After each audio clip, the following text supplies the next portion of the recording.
Hello friends, मेरे channel में आप सभी का तहे दिल से स्वागत है। तो हर बार की तरह इस बार भी एक नए टॉपिक के साथ आए हैं और उस टॉपिक का नाम है द वैदिक एज। काफ़ी लोगों ने इसकी डिमांड की थी, तो बिना देरी किए टॉपिक की शुरुआत करते हैं।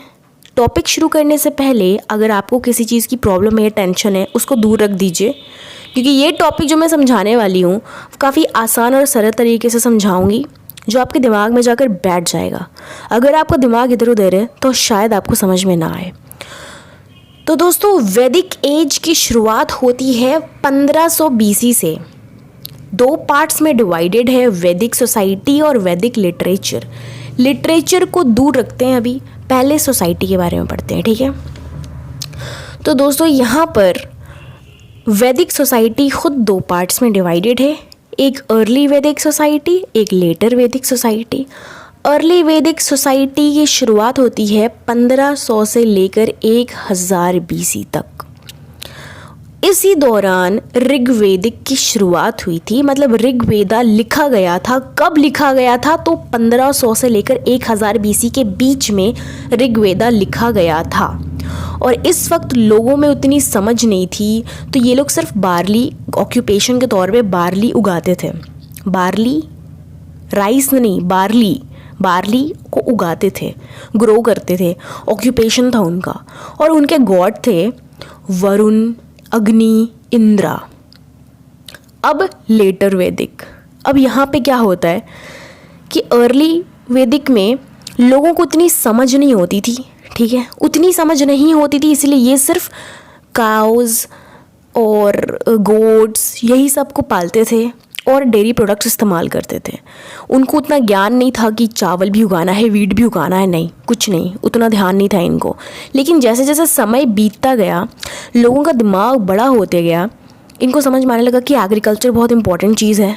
अब इनके पास लैंड था, उसके बाद इन्होंने गेहूँ उसमें उगाना शुरू किया, चावल उगाना शुरू किया। लेटर पे वैदिक पीरियड, लेटर वैदिक सोसाइटी की बात कर रही हूँ। तब यहाँ पर अब शुरू करते हैं लेटर वैदिक सोसाइटी। अब लेटर वैदिक सोसाइटी की मैंने ये बात क्या आपको बताई थी कि ये 1000 से लेकर 600 BC तक ही था। और दोस्तों, लेटर वैदिक में 3 वेदा ग्रो किया था। आगे देखेंगे क्या है वो 3 वेदा, लेकिन यहाँ पर 3 वेदा था, ऑर्गेनाइज हुआ था यहाँ पे, ठीक है, लोगों ने लिखा था। यहाँ पे वीट और राइस इम्पोर्टेंट क्या था? फूड क्रॉप था। और यहाँ के गॉड जो थे वो ब्रह्मा, विष्णु, महेश, लेकिन इम्पोर्टेंट जो थे वो प्रजापति ही थे। यहाँ पर लोगों ने डिस्कवरी किया आयरन को।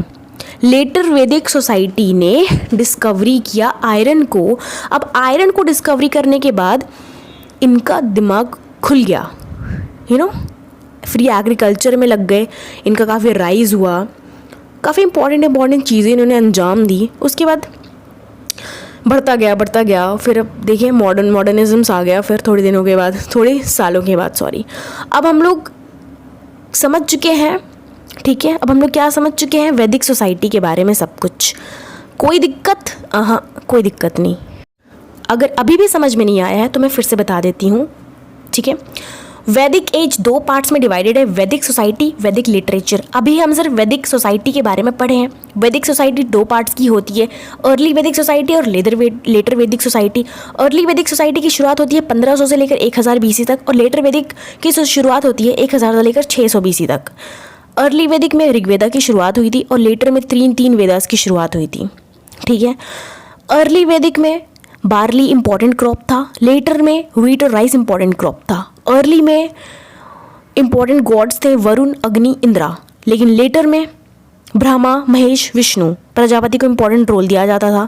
लेकिन लोगों की जो माइंड डेवलप होती है जब आयरन डिस्कवर वो लोग करते हैं लेटर वैदिक सोसाइटी में। यहाँ तक ही पढ़ना है हमको, इससे ज़्यादा और कुछ नहीं पढ़ना है वैदिक सोसाइटी में। अब हम लोग जाते हैं वैदिक लिटरेचर पे। तो दोस्तों, वैदिक लिटरेचर 2 पार्ट्स में डिवाइडेड है, श्रुति और स्मृति। श्रुति का मतलब होता है सुनना और स्मृति का मतलब होता है मेमोराइज करना, याद करना। अब इसके अंदर, श्रुति के अंदर 4 बुक्स आते हैं और उन 4 बुक्स का नाम है वेदा, उपनिषद, ब्राह्मा और आर्यनक। और स्मृति के अंदर आते हैं 4 बुक्स, पुराण, सूत्रास, वेदांगास और एपिक्स। तो अभी शुरू करेंगे श्रुति लिटरेचर के पहले बुक जिसका नाम है वेदा। तो दोस्तों वेदा 4 पार्ट्स में डिवाइडेड है। पहला है ऋग्वेदा, दूसरा सामवेदा, तीसरा अथर्ववेदा और चौथा यजुर्वेदा।